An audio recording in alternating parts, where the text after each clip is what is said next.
Weather forecast. I hope everyone has enjoyed your Friday. Today was a cooler than average day. We had a high of 84 degrees. This morning was rather comfortable, starting out with low 60s. Right now we're in the 60s in places like Philadelphia. Same for Livingston, coming in at 66, 68 at this hour for Meridian, and we're at 67 for Decatur. Here's a bigger picture. First alert radar looking relatively dry now. We had some spotty showers today affiliated with an upper level feature that was sliding by. There's a frontal boundary though that is creating unsettled weather across the south and east.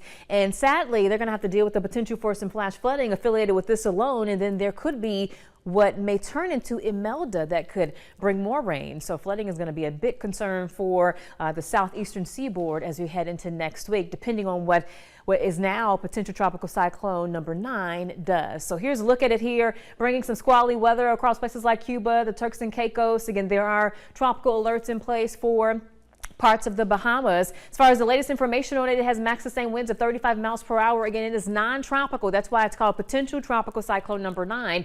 It's still kind of lacking complete tropical evolution for now, but it could become a tropical cyclone soon. And once it gets a name, which takes place at tropical storm status, it will become Imelda. It could even become a hurricane, but notice how wide this forecast cone is as we head towards the early to middle next week, because forecast models still aren't in the best of agreement on what this will do. So here's a look at the spaghetti plots. They all agree it's going to go mainly due north, northwestward as we head towards that Monday time frame. And then as between Monday and Wednesday, some of the models kind of do a curlicue. Some actually go out into the waters of the Atlantic. Others try to kind of meander it just offshore or move it inland across the south and east. Again, that could lead to a big flood threat. But then others just kind of take it east as it kind of follows potentially Umberto as we go through time. So again, still a lot to watch with this, but it looks like flooding is going to be something that, again, anywhere from Georgia to the Carolinas really need to watch out for.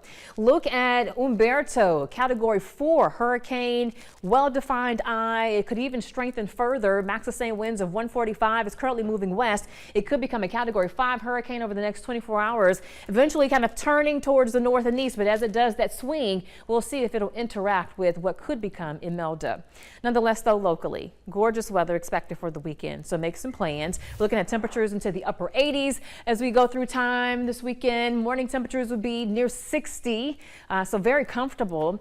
And as far as next week, it's going to be hard to find a shower, at least through Wednesday. But depending on what happens with what could become Imelda, some of that moisture may sneak towards us after it weakens a bit by the end of the week. So we'll be watching that. But tonight we'll have lows in the low 60s. There's a 10-day forecast at 10. Make some outdoor plans if you don't have any already. And next week, again, gradually introducing some more showers and possibly getting cooler after Wednesday, depending on, again, if we get some of that moisture from what could be Imelda. Right now, it's nothing, just a potential tropical cyclone.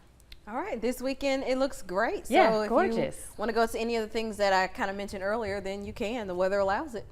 Or if you don't, sit on your porch, drink college some tea. football. Watch college football. Absolutely. All right, well, thank you so much for that, Deidre.